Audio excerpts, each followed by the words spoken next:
Assalomu alaykum, hurmatli o'quvchilar. Sizlarga men Umidjon Mo'ydinov birinchi video darslarimni boshladim. Juda ko'p o'quvchilarim nazariy darslarda yaxshi o'qiydi va genetikada ko'proq muammo bo'ladi. Ustoz, bizga video dars ham qilib bering, qo'shimcha shug'ullanishimizga yordam beradi degan uchun darslarimga qo'shimcha ravishda video darslarda ham yo'lga qo'yapman. Hurmatli o'quvchilar, birinchi darsimiz mana va'da qilganimdek Ulotrixdan boshlanadi. Birinchi nazariy darsni tushuntirib beraman, undan so'ng masalalarni ko'rib chiqishga harakat qilamiz. Unda qani boshladik. Xo'p, Ulotrix bu suv o'ti hisoblanadi, yashil suv o'ti hisoblanadi. Bu o'simlik ikki xil sharoitda ko'payadi, jinsiy, jinsiz. Yozda, bahorda qulay sharoit bo'lganda jinsiz ko'payadi, zasporlar hosil qilib. Kuz kelib sovuq tushishi bilan jinsiy ko'payadi. Bizi ko'p adabiyotlarimizda, biologik adabiyotlarda Ulotrixga doir masalalar ko'pincha kuzatiladi.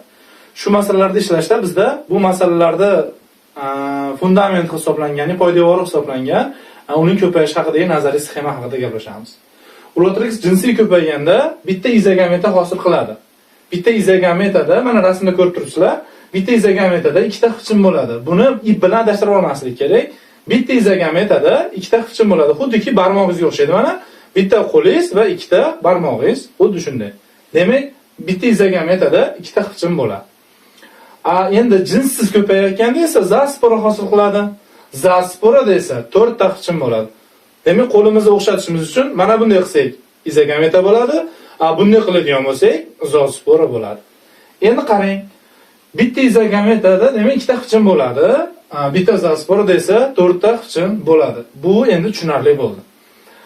Jinsiy ko'payishiga to'xtalib o'tamiz. Ko'pincha masalalarimiz asosini jinsiy ko'payish tashkil qiladi.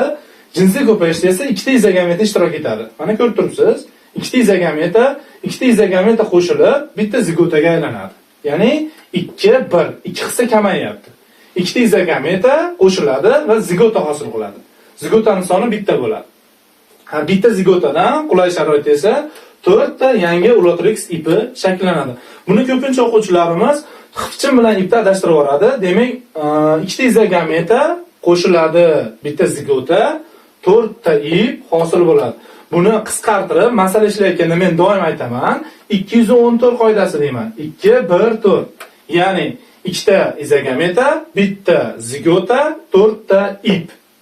Menimcha sizlarga tushunarli bo'ldi deb o'ylayman. Jinsiz ko'payish juda ham oson. Mana 4 xichimli bitta zasporadan, bir dona zasporadan bitta ip shakllanadi. Buni ham masala ishlayotganda men o'quvchilarimga 1 ga 1 qoidasi deyman, ya'ni 11 qoidasi. Mana 1 1. Demak, bitta zasporadan bitta ip shakllanyapti. Faqat shuni unutmaslik kerakki, o'sha bitta zasporadan bitta ip hosil bo'layotganda, o'sha zasporada 4 ta xichim bo'ladi. Endi darslarimizni umumiy xulosalaydigan bo'lsak, bitta izogametada ikkita xichim bor, bitta zasporada 4 ta xichim bor. Xo'p, jinsiy ko'payishimizda 214 qoidasi ishlaydi, ya'ni ikkita izogameta, bitta zigota, 4 ta ip. Jinsiz ko'payishimizda esa 11 qoidasi ishlaydi, bitta zaspora va bitta ip hosil bo'ladi. Hurmatli o'quvchilar, siz bilan Umidjon Mo'ydinov bo'ldi. Agar masalalarda tushunmagan joyingiz bo'lsa, nazariy tomonlama tushunmagan joylaringiz bo'lsa, masala ishda qiynalayotgan bo'lsangiz, meni kanalimga obuna bo'ling yoki kelajak xususiy o'quv markaziga tashrif buyuring. Hammalaringga rahmat, sog' salomat bo'linglar.